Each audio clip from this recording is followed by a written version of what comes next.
There was a time when Adrian Cole's footsteps ruled the marble floors of his empire. Every boardroom held its breath when he entered. Every headline called him the man who outran fate.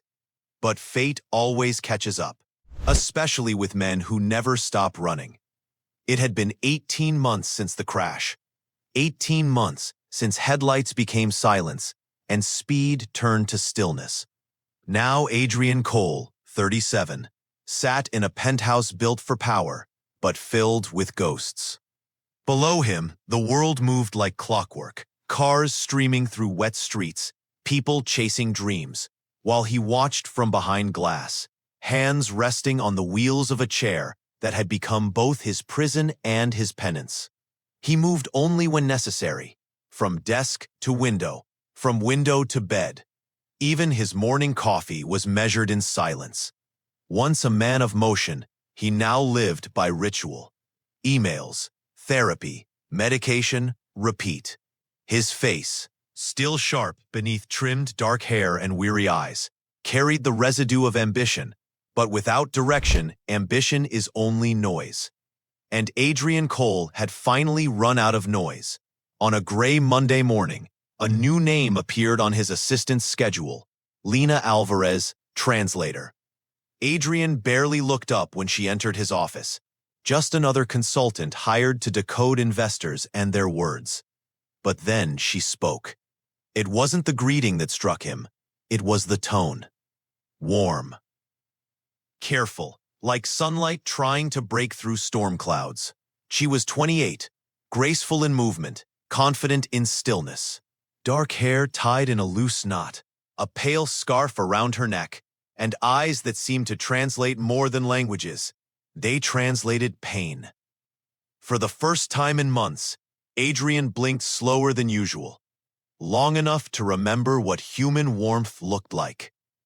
She began reading his documents in flawless Italian, then in French, each word smooth as glass. Yet somewhere between Bonjour, Monsieur Cole, and Grazie per la fiducia, he stopped hearing meaning and started hearing the spaces between, the pauses, the tiny breaths before certain phrases, as if every language carried a secret ache. She noticed the framed newspaper clipping on his desk, the article about his accident. Most people looked away politely. She didn't. Her gaze lingered, eyes soft but searching, and then she smiled. A small, almost apologetic smile. The kind that said, "I see your pain, and I won't pretend I don't." Adrian didn't smile back. He couldn't. But something in him, something long buried, shifted. He found himself speaking more than necessary, asking questions he hadn't asked in months. Not about business, about her, where she learned her languages, why she chose to work with people who barely spoke at all. She answered simply, because silence can be louder than words.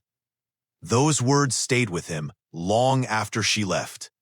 That night, when city lights bled through the rain and shimmered across the glass walls, Adrian realized he had memorized the rhythm of her voice.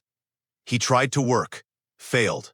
Tried to sleep, failed again. Every time he closed his eyes, he saw her smile, soft, patient, untouchable. He didn't know why it unsettled him so much. Maybe because it reminded him that even the broken could still feel, or maybe because he knew, deep down, that her smile carried a secret of its own. He noticed it, a faint scar on her left wrist, thin, old, half hidden beneath a silver bracelet. Something about it sparked a memory he couldn't place, a flash of headlights, a hand reaching through smoke. But the memory slipped away, like rain down glass. Morning sunlight crept through the tall glass windows of Adrian Cole's penthouse, spilling gold across steel and silence. For months, mornings had been mechanical: coffee, emails, silence. But this one felt different. Somewhere between the rain and the quiet, a stranger's smile had left a trace of warmth behind. He rolled to his desk, opened his laptop, and found a new message. Translation notes. Lena A. Detailed, precise. Oddly personal. At the bottom, a single line stood apart. If you ever need the sound of another language again, call me. He read it twice, then again. Simple words, yet they carried something he hadn't felt in a long time. Permission to speak again. Lena returned that afternoon. Her voice filled the quiet corners like sunlight in an empty church. She read reports, translated investor updates, and smiled occasionally when she caught him watching. Adrian, usually sharp, impatient, let her rhythm set the pace. He caught himself listening not to meaning, but to melody. She spoke 7 languages, yet the one she taught him wasn't written in any book. It was patience. It was kindness. It was the courage to look at someone broken and not look away. During one meeting, a stylus slipped from his hand and rolled beneath the chair. Before he could reach for it, Lena was already there, kneeling, retrieving it quietly. Their eyes met in the glass reflection. For a second, time slowed. No words, only a silence heavy with something unspoken. She placed the pen back in his hand. Her fingers brushed his. The touch was brief but electric, like the first warmth after a long winter. "Thank you," he said, his first genuine words in weeks. Lena smiled, but the smile trembled, as if she wasn't used to hearing gratitude from the man she secretly feared. Days settled into pattern. Translation sessions, quiet lunches, occasional laughter. He learned she always carried a small leather notebook filled with foreign proverbs. When he asked why, she said softly, "Because when words fail, proverbs remember." He didn't understand then, but he would. She translated for calls with France, Japan, Argentina. Every time she spoke for him, her tone carried pieces of him he'd forgotten. Empathy, humor, grace. Even Victor, his business partner, noticed. "She's good for you," he teased. Adrian ignored him, but knew it was true. One night, long after everyone left, Adrian replayed meeting recordings. He listened not to himself, but to her. Between translations, her breath sometimes trembled, like someone hiding emotion. Then, in one recording, when a delegate mentioned the crash, her breath caught sharply, almost a sob, quickly swallowed. He paused, rewound, listened again. Brief, but undeniable. Unease returned, the same chill he'd felt when he saw the scar on her wrist. Headlights, smoke, a woman's voice screaming his name. The sound vanished before it formed. He shut the laptop, wheeled to the window, watched the city flicker below. For the first time, he wondered if love could begin where trust still feared to go.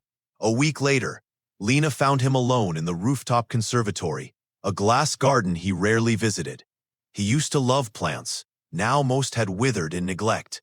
Lena quietly began trimming dead leaves, humming in Spanish. He watched in silence until curiosity won. "What are you humming?" "It's a lullaby my mother sang when I was afraid." "Afraid of what?" "Of silence," she said. "It can be louder than screams." Something in those words cracked the walls around his heart.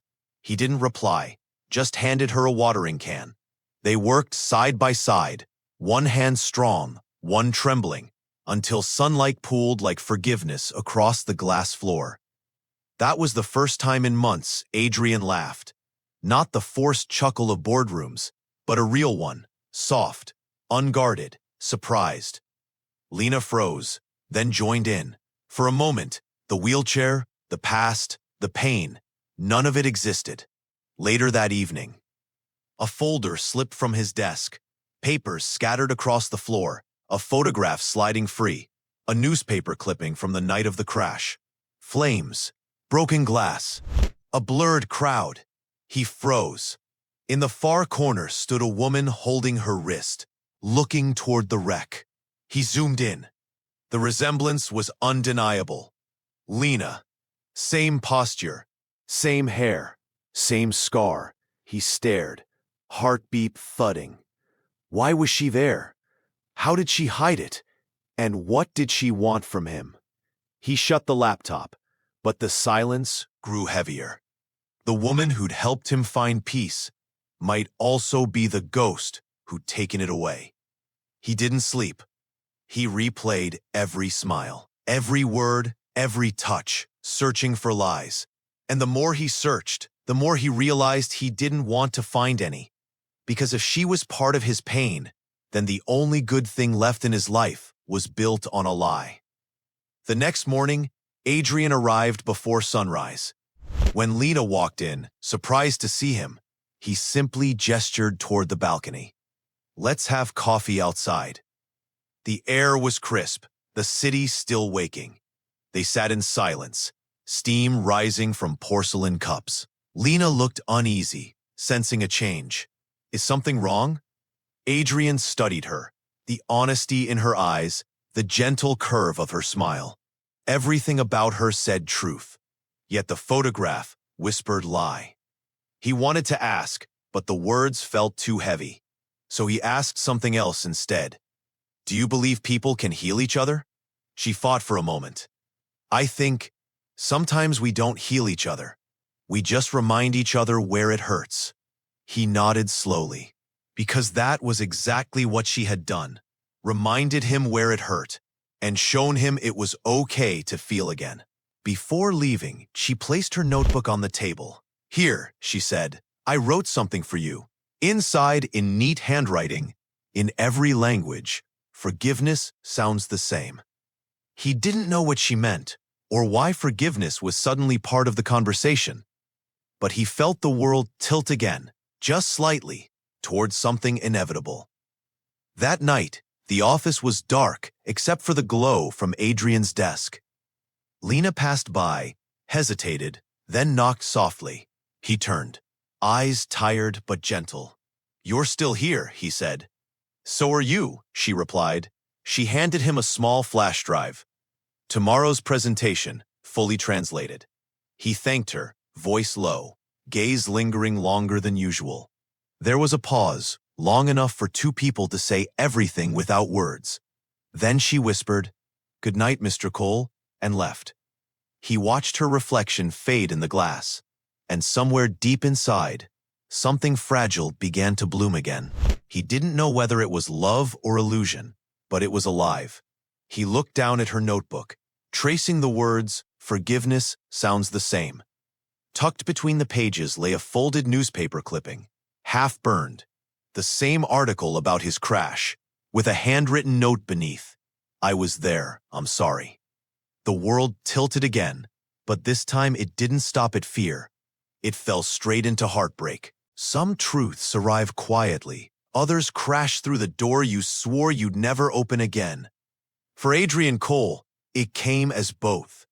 He spent the morning pretending nothing had changed, meetings, reports, polite nods. But beneath every word, a question pulsed like a heartbeat. Why was she there? When Lena entered the office, calm as always, he could barely meet her eyes.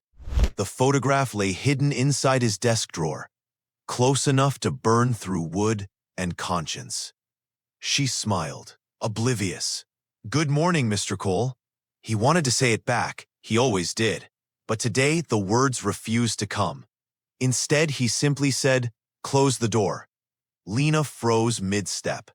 Something in his voice, sharp, cold, unfamiliar, told her this wasn't about work. Adrian gestured to the table. "There's something I need you to explain." He slid the photograph across the polished glass. Her breath caught before her eyes even focused.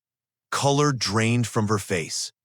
She reached for the photo, then stopped halfway, fingers trembling. "It's you," he said quietly, "at the crash site."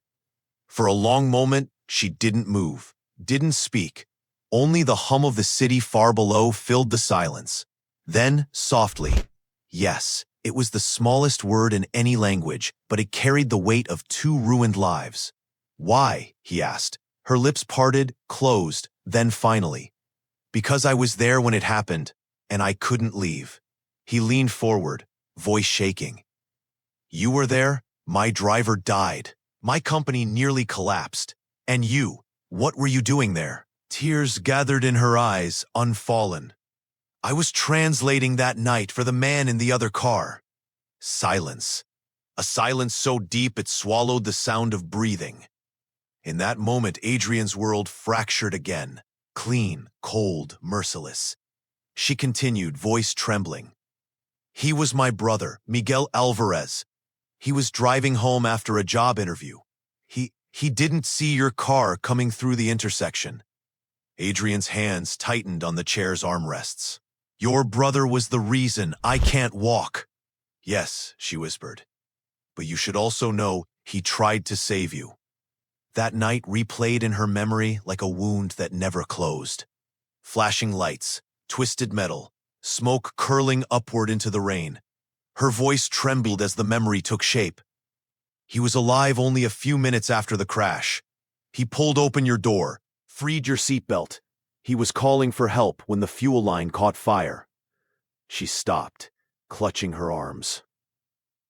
I was across the street. I ran when I saw him fall. Adrian closed his eyes. Her words collided with the nightmares he'd buried under medication and silence. When I learned later you survived, she said, I wanted to write, to tell you what really happened, but I was afraid you'd hate me. So I did the only thing I knew. She lowered her head, tears streaking her cheeks. I applied for the Translator job under my mother's surname. I just wanted to help you rebuild what my family destroyed. For a long time, Adrian said nothing.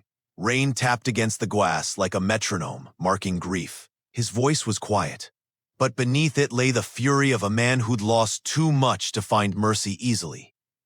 So all this, your kindness, your patience, it was guilt? Lena shook her head desperately.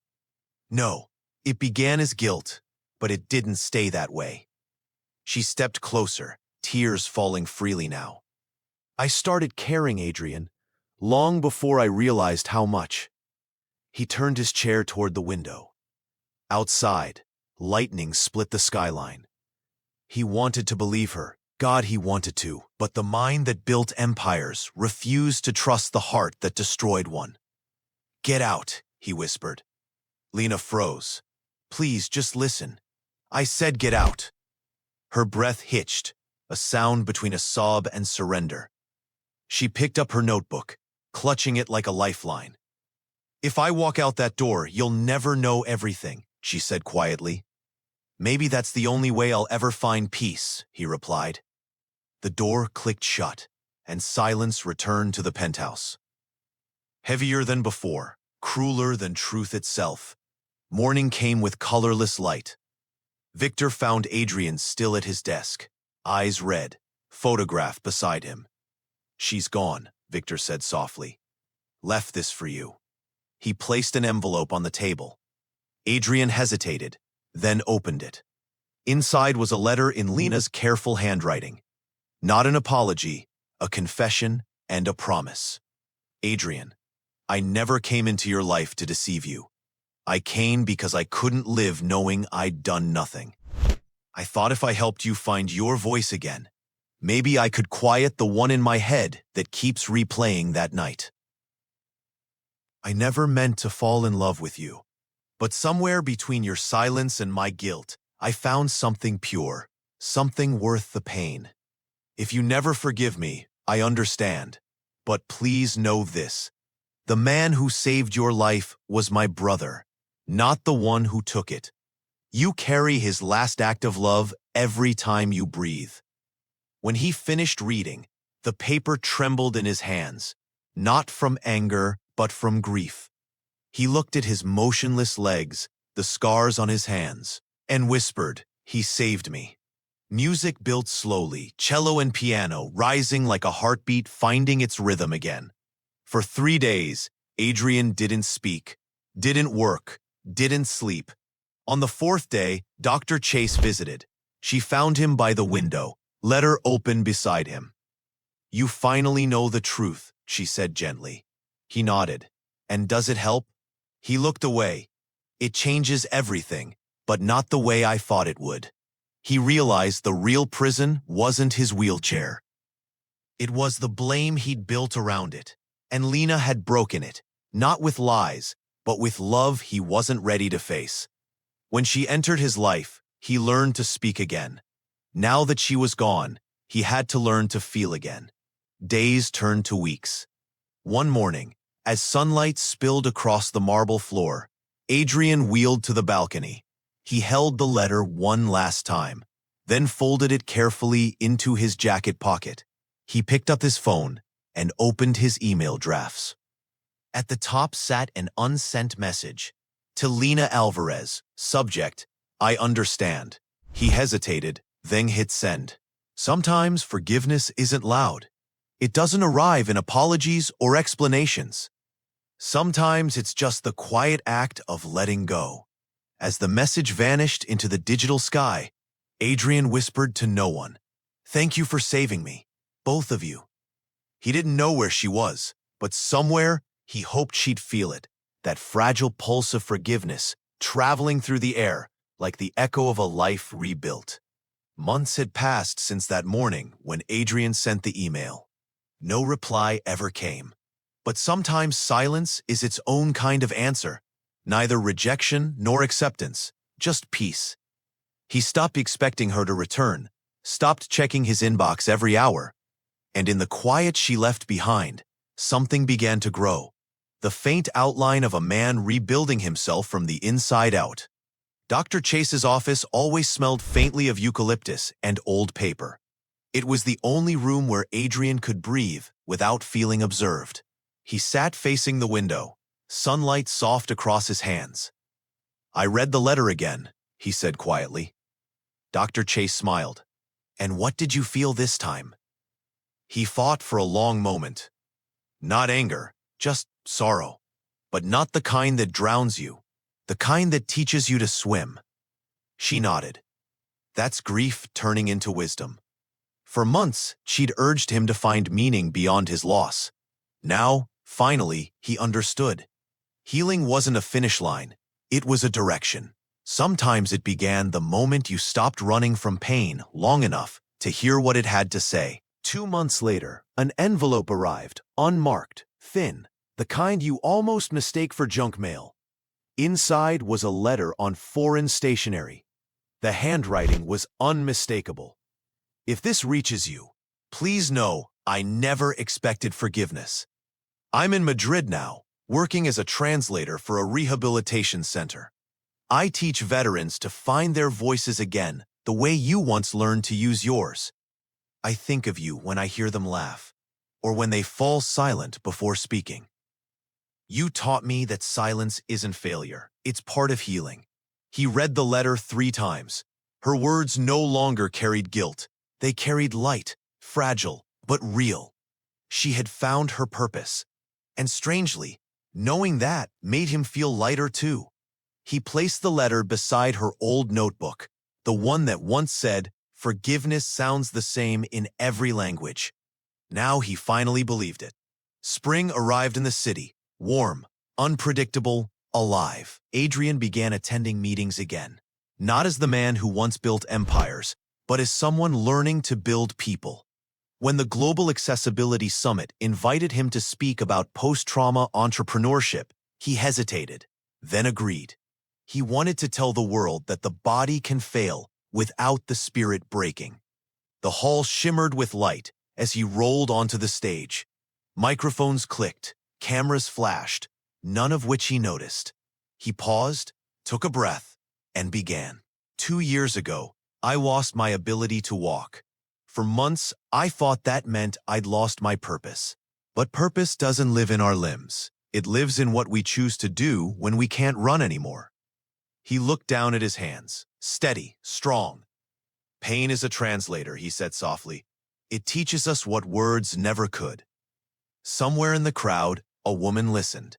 Dark hair tied loosely, translator's headset resting on her lap.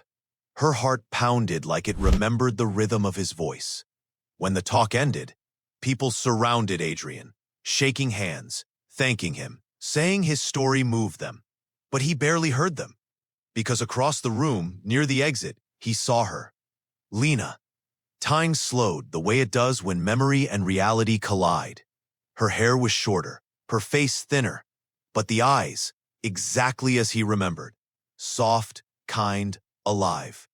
She hesitated before walking closer, clutching a folder to her chest like a shield. I didn't know you'd be speaking, she said softly. I didn't know you'd be here, he replied. The crowd dissolved, sound thinning to silence. Two people standing in the echo of everything they'd broken, and somehow everything they'd rebuilt. She smiled nervously. You were incredible. He looked at her, voice barely above a whisper. So were you back then, even when I didn't see it. They stood in silence, not needing to explain what time had already healed. Some apologies don't need words. Some forgiveness arrives simply by staying. Later, they walked. Or rather, he rolled beside her, through the park outside the convention center. It was quiet except for the hum of wind through the trees. Adrian glanced at her hands. The scar on her wrist was still there, but she no longer hid it. And he realized he no longer saw it as guilt. He saw it as proof that survival leaves its mark. They sat on a wooden bench overlooking the lake. For a while, neither spoke. Then Lena said softly, "You sent that email." He nodded. "I didn't expect an answer. I didn't know what to say. You just did." In that moment, everything unsaid between them filled the air. Forgiveness, grief, gratitude. The past didn't vanish, it simply stopped hurting. Adrian looked up at the setting sun. "For the first time," he said quietly, "I don't want to run from what happened." Lena turned to him, tears shining. "And I don't want to hide from who I am anymore." Their eyes met, and the silence between them became something sacred. Later that night, they sat in the hotel courtyard, city lights glimmering like faraway stars. Adrian leaned back, voice calm. "You once said silence could be louder than screams.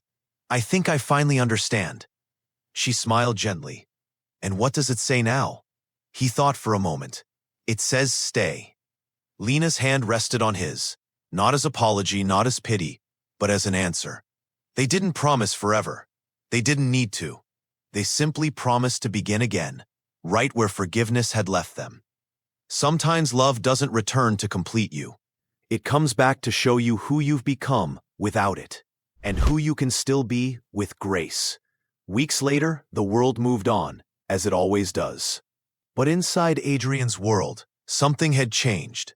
He began funding rehabilitation programs, the same kind Lena now translated for. They worked side by side, sometimes in words, sometimes in silence, always in truth. Each morning started with coffee and quiet smiles, a new language they'd both learned to speak. He never regained full use of his legs, but he learned something more important: how to stand in his own heart again. Because healing isn't about walking. It's about choosing to move, even when the world says you can't. Maybe love isn't what saves us. Maybe it's what teaches us how to save ourselves. One night, rain came back to the city, gentle, familiar, forgiving.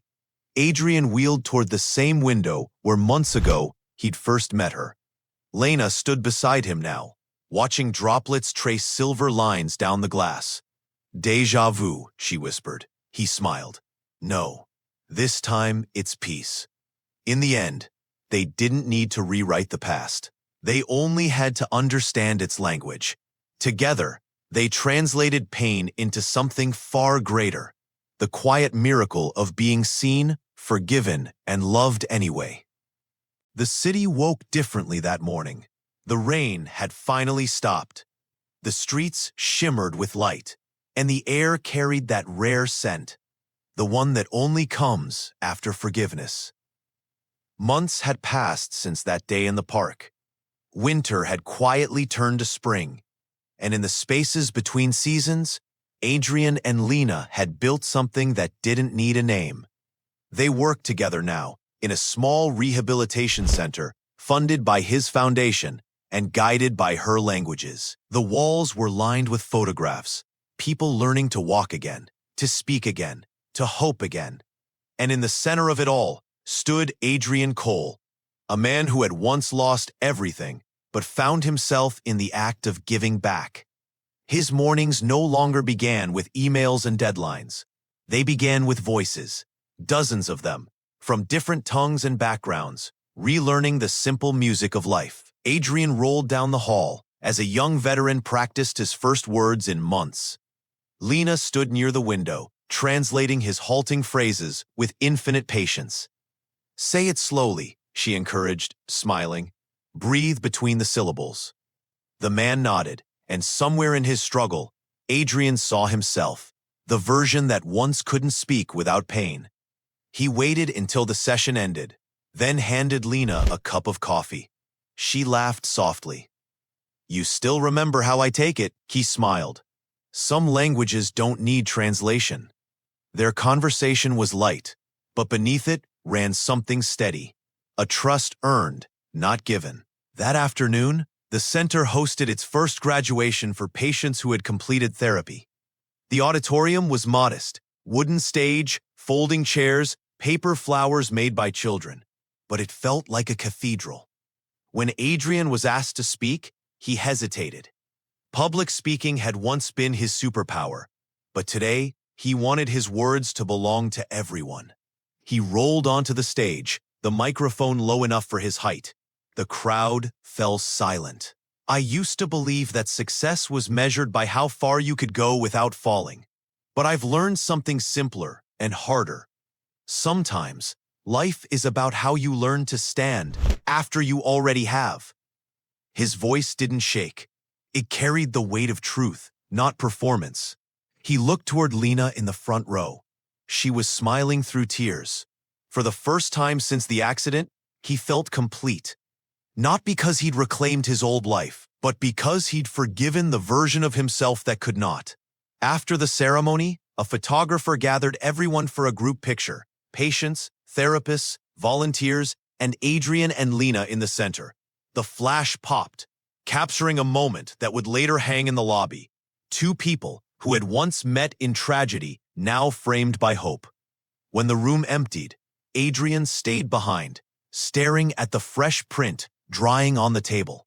He noticed something. The reflection of light through the window formed a shape over Lena's hand, right where her scar was. It looked like a faint halo. For the first time, he didn't see pain there. He saw a story that had ended and begun at the same time. Later that night, he sat by the window and began to write. Not to Lena, but to Miguel. "Miguel, we never met beyond that terrible night, but your sister told me what you did. I've carried your name in my silence for too long. You saved a stranger that night, and in doing so, you saved a future you never saw. I thought forgiveness was about absolving others, but it's really about releasing yourself from grief. Rest easy. She's okay now. We both are." He folded the paper, lit a small candle, and let the flame devour the words until they became light. Outside, the rain softened to mist. A month later, Adrian and Lena drove to the coast where the accident had once changed everything. The road was new now, repaved, lined with signs that warned drivers to slow down. Lena sat beside him in the car, hands folded in her lap. Neither spoke for the first hour. Then, as they passed the turn where his life had once ended and begun, he reached for her hand. "I thought I was coming back to make peace with the past," he said softly. "But I think I'm just here to say thank you." She smiled through tears. "For what?" "For staying when you didn't have to." They pulled over by the cliff, the ocean spreading beneath them like eternity. Waves crashed softly against stone. Lena placed a small flower into the wind and let it go. In that simple gesture, they buried what remained of their guilt and kept only what was meant to stay: love. Back in the city, the foundation expanded. New projects, new centers, new lives being rewritten. Lena coordinated translation for global branches. Adrian mentored young entrepreneurs who had suffered loss and refused to quit. Each evening, they sat by the window of their shared office, watching the lights come alive, one by one, across the city they had once viewed from different hearts. He still had bad days. She still had dreams that woke her in the night. But now, they had someone to turn toward instead of away from. That's what healing really is. Not forgetting, but remembering without bleeding. One evening, a summer storm rolled over the city. Thunder murmured in the distance. Lena stood by the window, watching raindrops trace familiar paths down the glass. Adrian wheeled up beside her and said almost to himself, "It's been 2 years today." She looked at him. "Since the accident?"